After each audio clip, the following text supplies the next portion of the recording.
I like trains. I like riding trains. I like watching trains. My favorite commutes have been by train. I like model trains. I watch videos about trains. I listen to podcasts about trains. Because as we've established, train good and car bad. One of the reasons I named this channel Not Just Bikes is because I think everyone talks so much about bicycles in the Netherlands, but they don't talk enough about the great train network. I definitely want to do several future videos about trains in the Netherlands, especially now that the coronavirus regulations have been relaxed, because the trains here are pretty great and, yeah, I like trains. So it's funny that I come from Canada, a country that has absolutely terrible trains. So before I start making videos about trains in the Netherlands, let me tell you about taking the train in Canada. Now before I start, I'm going to be clear that I won't be talking about all of Canada. Although trains are terrible pretty much everywhere in Canada, I will be focusing on the area known as the Quebec City-Windsor Corridor, from here on just referred to as the Corridor. I'm doing this for two reasons.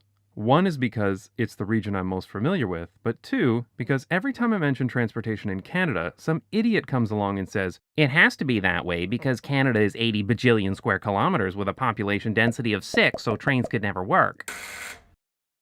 Look, nobody is traveling from Iqaluit to Flin Flon, and most of Canada is totally empty. That doesn't change the fact that more than half the population of the whole country lives along this little strip. So here's what it's like to travel by intercity train where I'm from, on the nationalized passenger railway, Via Rail. First, you're asked to get to the train station at least 30 minutes before departure of your train. That gives staff time to check your tickets and weigh your bags before getting on the train. Yeah, seriously, they weigh your damn bags for a train. Then you go up to the waiting area because I guess Canadians can't be trusted to wait in the platform like normal people. When your train arrives, everybody lines up to board and business class passengers board first. The only thing they're missing is security and a duty-free shop, and then Canada will have perfected the art of making domestic train travel just as painful as airplane travel while taking twice as long as driving.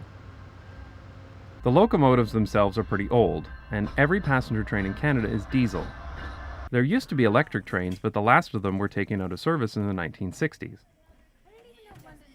The theoretical top speed is typically 160 kilometers an hour, but for reasons I'll get into later, you'll almost never go that fast.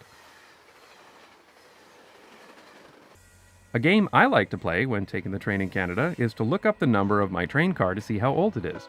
How old do you think this car is? Take a guess. Wrong. It was built in 1947.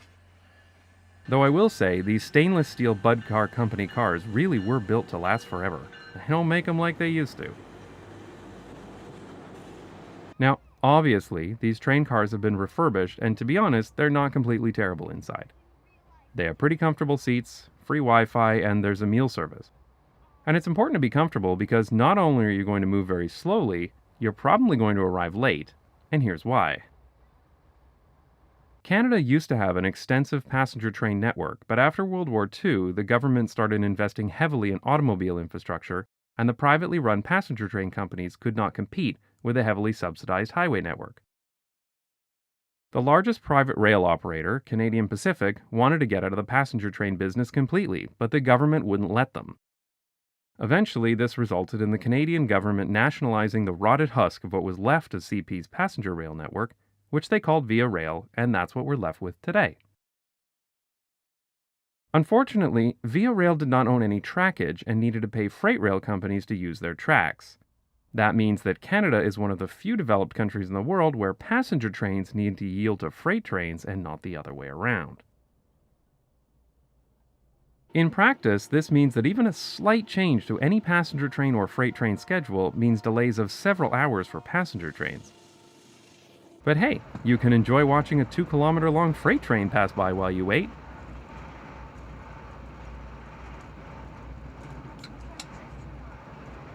I'm not actually going to make you wait for the whole 2 kilometers. This isn't like my paint drying joke. But let's talk about schedule. The train I take most often is Toronto to London, which is a fairly major route. As you can see, there are only 7 trains per day, including a milk run that takes 3.5 hours. This is about a 2.5 hour drive door to door, depending on traffic. There's been a lot of talk about building high-speed rail, especially between Toronto and London, the most populated part of the corridor. But these plans come and go depending on which political party is in power. But as nice as it would be to get from Toronto to London in just over an hour, many transportation experts believe that what is really necessary is more frequent trains, at least every 30 minutes. Because it's pretty hard to make any serious travel plans around 7 trains per day. Unfortunately, though, regardless of whether the train runs faster or more often, there's another fundamental issue with taking the train in Canada. In the vast majority of the cities, when you do arrive at your destination, there's nowhere to go. Public transportation is nearly useless, and many Canadian downtowns are hollowed out from decades of neglect and car-centric policies.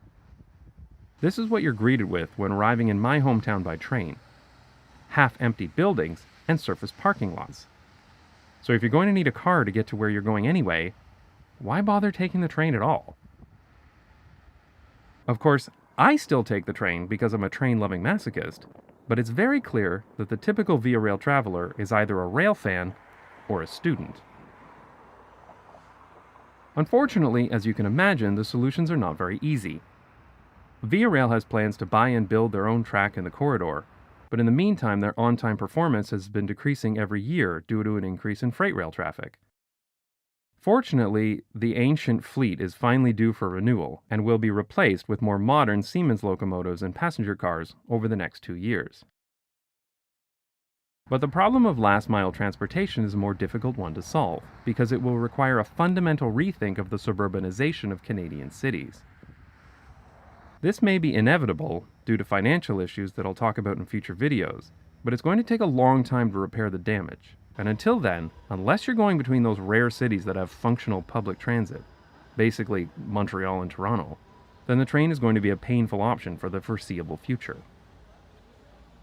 There's hope yet for future trains that are not completely terrible, at least in the Greater Toronto area, but I'll save that for part 2 of this video. For now, I'm just so thankful to live in a country with a functional train network. It may not be the best in the world, but it's still pretty great, and I will never, ever take it for granted. I want to take this moment to thank my Patreon supporters who pay me to complain about trains.